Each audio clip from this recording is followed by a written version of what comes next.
무한타임스 이 시각 주요 뉴스입니다. 광주지방법원 목포지원이 18일 열린 일로농협 보험 사기 사건 1심 재판에서 조합장과 전무에게 각각 징역 1년 6개월, 상무에게 징역 8개월의 집행유예 2년을 선고했습니다. 그러나 법정 구속은 이루어지지 않아 조합원들의 반발이 예상됩니다. 재판부는 죄질이 매우 불량하다고 판단하면서도 피고인들이 범행을 인정하고 반성한 점을 고려해 실형을 선고하고도 법정 구속을 하지 않았습니다. 이에 대해 조합원들은 조직적 범죄임에도 불구하고 선처를 받은 것은 이해할 수 없다며 강한 불만을 표출하고 있습니다. 또한 농협손보가 보험금 2억 7천만 원을 회수할 가능성이 높아졌으며 농협중앙회의 관리 감독 부실 문제도 다시 논란이 될 전망입니다. 무안군에서 출생 후 성인이 될 때까지 1인당 총 1억 2천여만 원의 지원을 받는 것으로 나타났습니다. 무안군은 출생기본수당, 첫만남 이용권, 보육료 및 교육비, 아동수당, 입학 축하금 등 다양한 지원 정책을 운영하고 있다고 밝혔습니다. 김삼 무안군수는 출산율 감소와 지방 소멸 위기에 대응해 다각적인 육아 지원 정책을 펼치는 것이 최우선 과제라며 무안을 서남권 대표 도시로 성장시키겠다고 강조했습니다.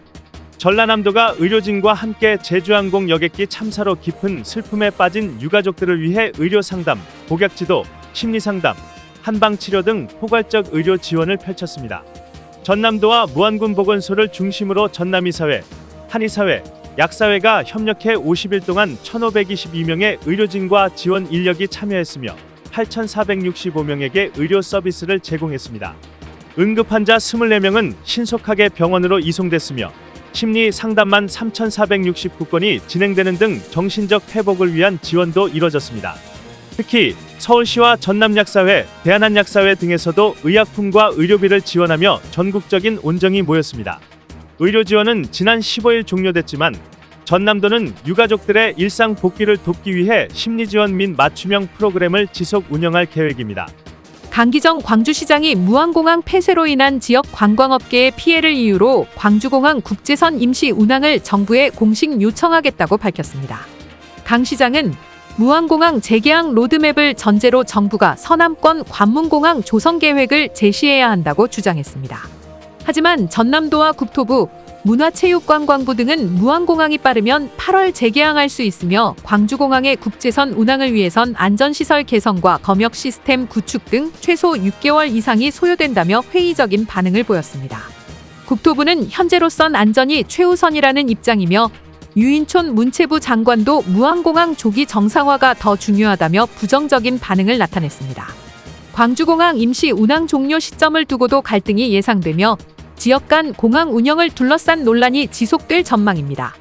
국회 농림축산식품해양수산위원회 서삼석 의원이 18일 섬 주민의 교통권을 보장하고 해상 대중교통의 효율성을 높이기 위한 해상대중교통법 제정안을 대표 발의했습니다. 서 의원에 따르면 현재 섬 주민들이 이용하는 여객선 이동 편의시설 설치율은 46%에 불과하며 휠체어 승강기는 전혀 보급되지 않은 상태입니다. 정부는 2025년까지 여객선 공영제 도입을 국정과제로 추진 중이지만 예산 지원이 부족해 실현 가능성이 낮다는 지적이 나옵니다. 이에 따라 이번 제정안은 국가가 공영항로를 직접 운영하고 대중교통시설을 확충하며 해상교통 이용객의 요금을 일부 지원하는 내용을 포함하고 있습니다. 지금까지 무한타임스 이 시각 주요 뉴스였습니다.